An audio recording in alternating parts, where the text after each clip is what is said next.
শবে কদর পাওয়ার সহজ উপায় কি? শবে কদরের নামাজ ও দোয়া আছে কিনা? রমজানের শেষ দশকের কোনো আমল আছে কিনা, কি কি আমল করতে পারি?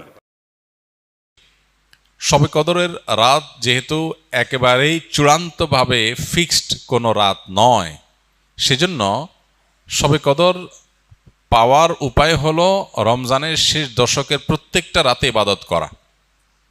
প্রত্যেকটা রাতে ইবাদত করার যদি সুযোগ না হয়, তাহলে কমপক্ষে বেজোড় রাতগুলোতে ইবাদত করা।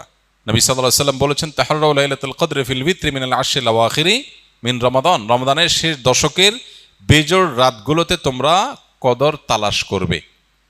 তার মানে এর মধ্যে যে কোনোটা হতে পারে। আল্লাহ তাআলা বিষয়টাকে উজ্জ্বল রেখেছেন কেন? হাফেজ ইবনে হাজার আসকালানী রহমতুল্লাহ আলাইহি, বিশ্ববিখ্যাত হাদিস ব্যাখ্যাতা, হাদিস বেত্তা, তিনি সহিহ বুখারীর বিখ্যাত ব্যাখ্যা গ্রন্থ ফাতুল বারীতে লিখেছেন যে আল্লাহ রাব্বুল আলামিন লাইলাতুল কদর নির্দিষ্ট একটা রাতকে ফিক্সড করে না দিয়ে, এই যে শেষ দশক আবার বেজোড় রাতগুলোর মধ্যে সম্ভাবনা বেশি, এটা করেছেন যাতে করে আমরা বেশ কয়েকটা রাত ধরে ইবাদত করতে পারি। এখন মনে হতে পারে এটা তো আমাদের কষ্ট হচ্ছে, আমাদের জন্য বোঝা হলো, ফিক্সড হলো তো আমাদের জন্য সহজ হয়ে যেত। মরার পর যখন আমল নামা হাতে পাবো, তখন মনে হবে ইস, এই লাইলাতুল কদর আল্লাহ শেষ 10 রাতের মধ্যে রেখেছেন, পুরো রমজানে রাখতেন তাহলে 30 রাত ধরে ইবাদত করতে পারতাম। কারণ তখন লাভটা চোখে আসবে এবং দেখা পড়বে। তো এই জন্য লাইলাতুল কদরের জন্য শেষ রাতে বেশি বেশি ইবাদত করতে হবে। এটা হলো লাইলাতুল কদর পাওয়ার সহজ উপায়। আরেকটা সহজ উপায় আছে, সেটা হলো যে এতেকাফ, যেটা এতক্ষণ বললাম। আপনি মসজিদে দিয়ে এতেকাফ করেন, তাহলে লাইলাতুল কদর পাওয়াটা এমনিতেই সহজ হয়ে যাবে। এমনকি এতেকাফকারী ব্যক্তি, যদিও শেষ দশকে নবী সাল্লাল্লাহু আলাইহি ওয়াসাল্লাম রাত জেগে থাকতেন, যদি কোনো কারণে তিনি ঘুমাতে হয়েছে, ঘুমিয়েছিলেন, তারপরে এতেকাফ করার ব্যক্তি ঘুমাইলেও সেটা ইবাদতের মধ্যে। বাসার ঘুম আর মসজিদে এতেকাফকারীর ঘুমের মধ্যে পার্থক্য আছে।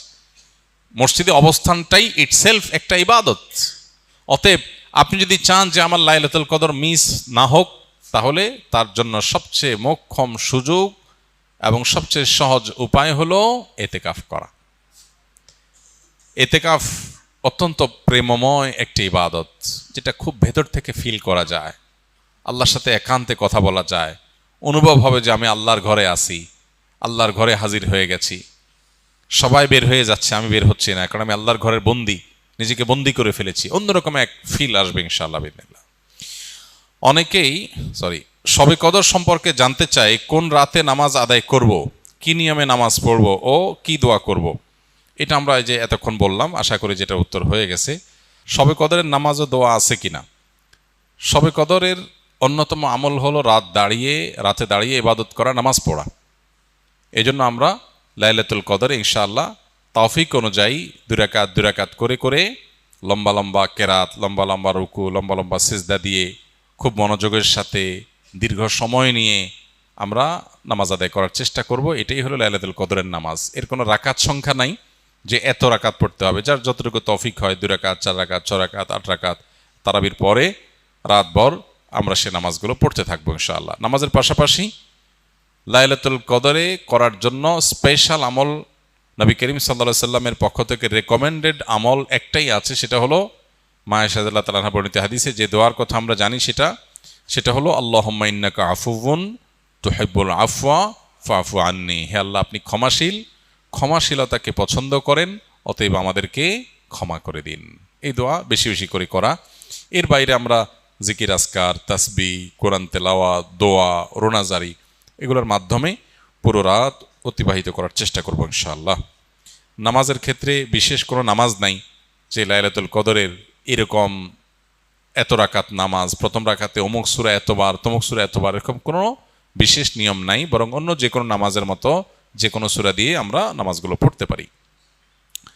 শবে কদরের কোনো আমল আছে কিনা?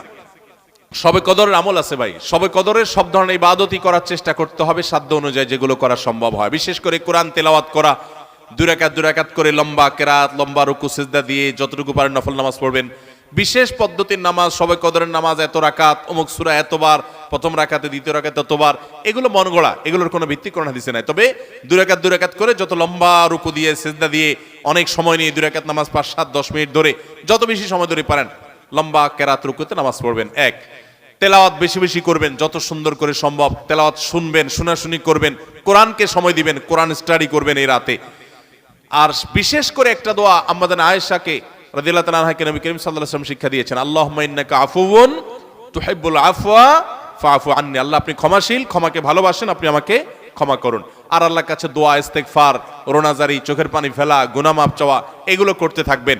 দান সাদেকা করার সুযোগ থাকলে সেটাও করবেন, অর্থাৎ যে কোনো সাধারণ আমলই করবেন। হাদিসে বিশেষ করে এই দোয়াটার কথা বলা আছে, এটা আমরা লাইলাতুল কদরে পড়ব।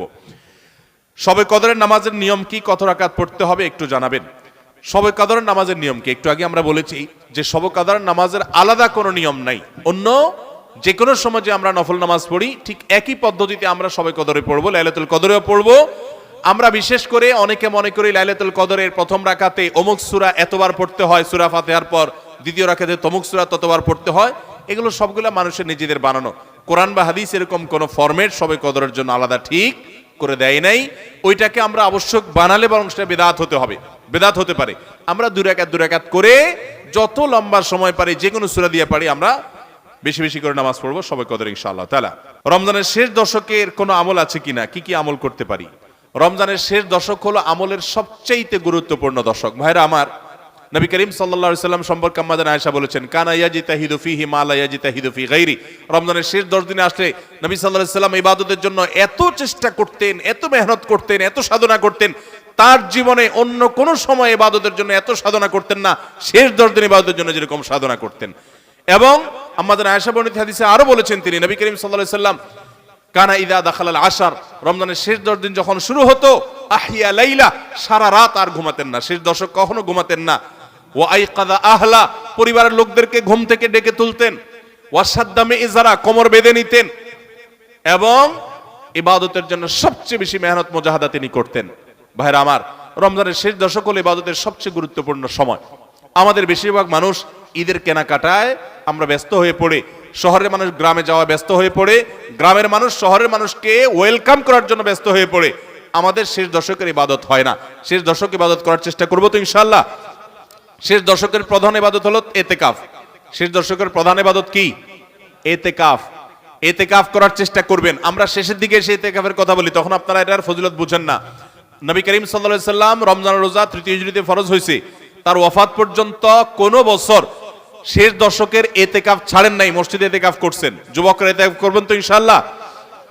3টা ইবাদতের স্বাদ নগদ পাওয়া যায়, আমি কোরআন হাদিসের আলোকে আমার অভিজ্ঞতার মিশেলে আমি জানাচ্ছি। এর মধ্যে একটা হলো, লম্বা সময় নিয়ে যদি সেজদা দিতে পারেন, বিশেষ করে তাহাজ্জুদে, তো দেখবেন এটার স্বাদ আপনি অনুভব করবেন। আর দ্বিতীয়টা হলো এতেকাফ। এতেকাফ রমজানের শেষ দশক যদি মসজিদে বসে যেতে পারেন, গাঠি বুসকা নিয়ে, কিচ্ছু করতে পারেন না, শুধু বসে গেছেন মসজিদে 10টা দিন, আপনার ফিল হবে যে আপনি আল্লাহ তাআলার চৌকাঠে এসে পড়েছেন।